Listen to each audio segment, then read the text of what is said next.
First off, I want to say that my heart goes out to all the people whose homes, lives, and livelihoods have been utterly devastated and destroyed in a matter of less than 24 hours in the Pacific Palisades fire.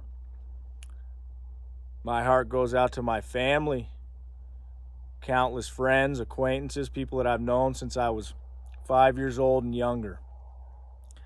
And I spent a good part of last night and this morning kind of beside myself. And I'm sure a lot of you feel that way. And I decided that it was time to move to something productive, which would be to ask for answers as to how this happened. To our unelected and elected bureaucrats and politicians, we want to know how this was allowed to happen. How is it that the mall, the billionaire Caruso, Lululemon, his storefronts were doused with fire retardant or whatever water was left, despite not having the water pressure and the correct PSI or the water in the reservoirs to protect other structures?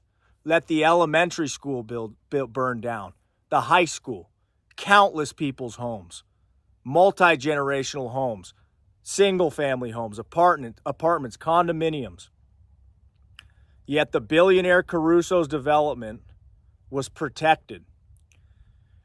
What we want, because what's happened already cannot be changed, but going forward, we can demand accountability from our unelected and elected bureaucrats and politicians. And to start, that would be Councilperson Tracy Park and Representative Ted Lieu. And there's a lot of incompetence here. I understand, we all understand that there was a high velocity wind event, 50 miles per hour plus.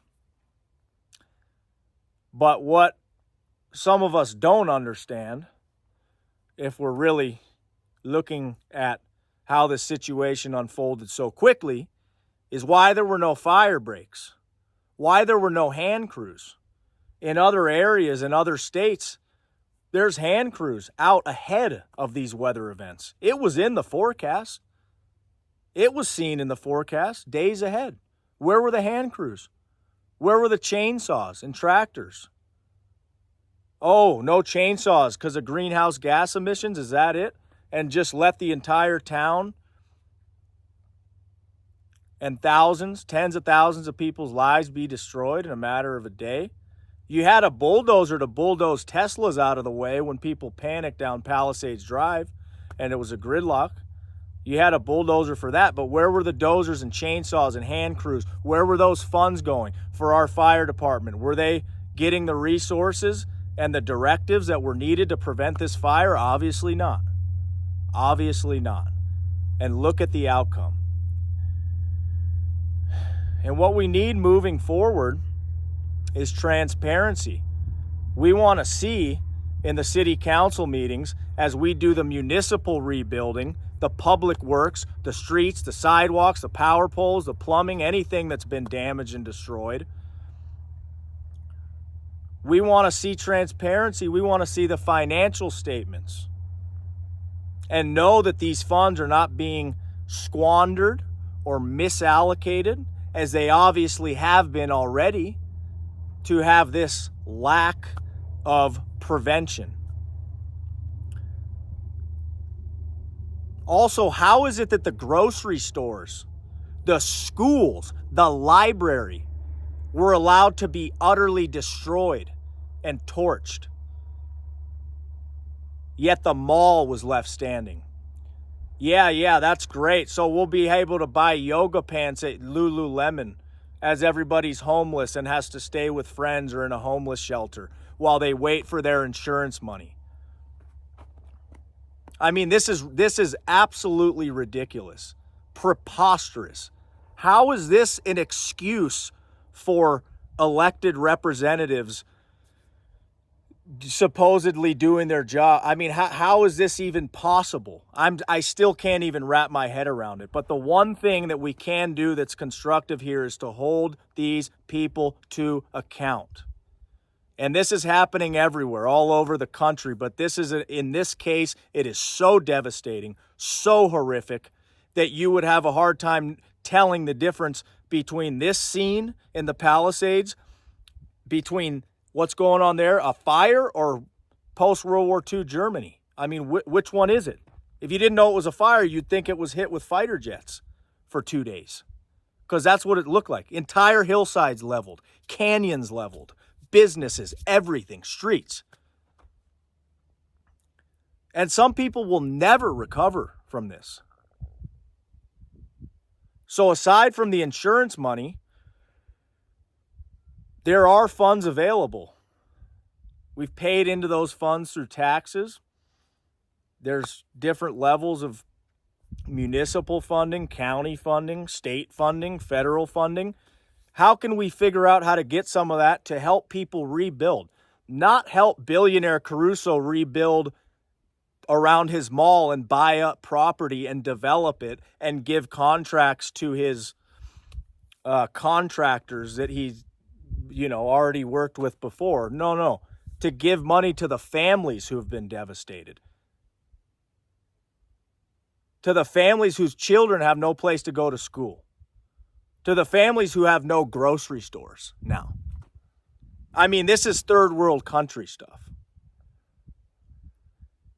So moving forward, I think it's really important to try to make something productive out of this horrid situation. And for me, I feel like I need to focus on the aspect of encouraging this kind of oversight and making sure that the community has some chance, at least, at rebuilding, because how it's looking right now, it's not looking good as far as how this might pan out in the future. But what we do know is that we have council member, we have representative, and we can take our questions to them, and we can also ask for answers. And we would hope that they would be forthcoming. Because again, aren't these representatives supposed to work for us? Yes, they are. So let's make sure that they do their job from here on out. And I also think that it's really important for the community to embrace each other to the extent that it can, provide networks as far as conversation and whatever emotional and psychological support that can be given.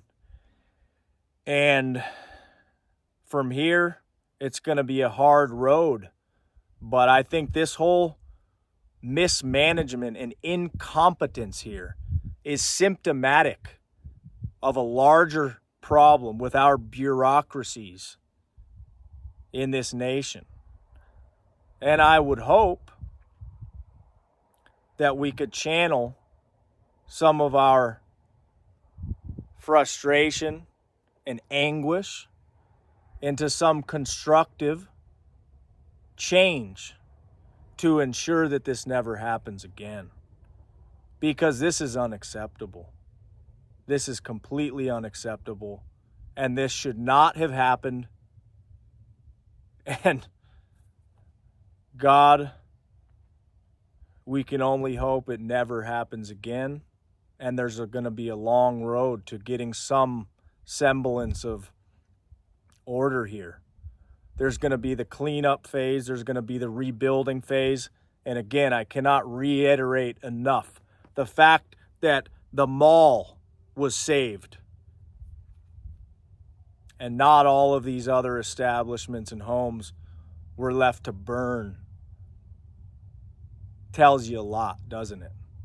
So we know who we need to have our eyes on, and we know who we need to hold to account.